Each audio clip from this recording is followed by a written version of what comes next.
Good evening. First tonight, the clinical trial that could radically improve diagnosis for depression. It's the first of its kind anywhere and is only being carried out in Guernsey.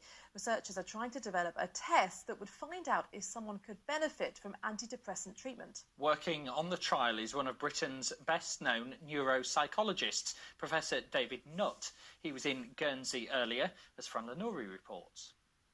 A simple taste test that could revolutionise how depression is treated the world over. And it's being trialled here in Guernsey by leading scientists, including Professor David Nutt, a former UK government drugs advisor known for his bold research projects. He famously claimed certain Class A drugs were less harmful than alcohol and tobacco. This is the start of the first major trial. We've done pilot work in UK and also in India. Looks very promising. The machine's brilliant.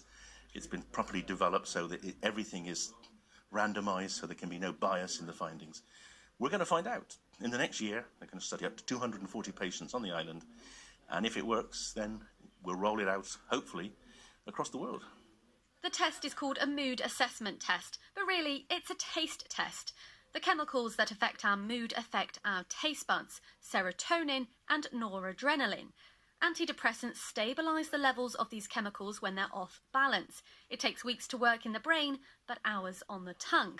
So by testing the taste buds response to antidepressants, these scientists believe doctors will be able to diagnose depression almost immediately, and whether antidepressants are the right treatment for the individual. To me, half the battle is actually understanding that you've got a problem, and then the other half is to get it treated, and obviously the treatment varies from individual to individual.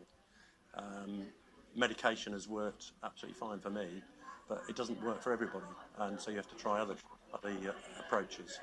The latest research shows that 1 in 4 people a year have a problem with their mental health, while 300 million people around the world have depression. And in men under 50, suicide is the most common cause of death.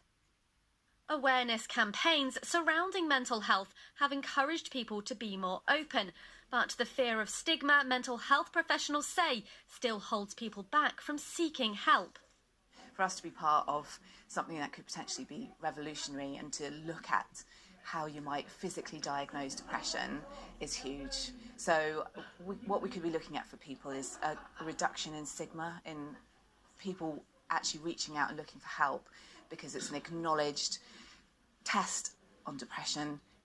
And it's taking place right here in Guernsey, a trial that will last a year and could provide the research needed to prove this groundbreaking test really works.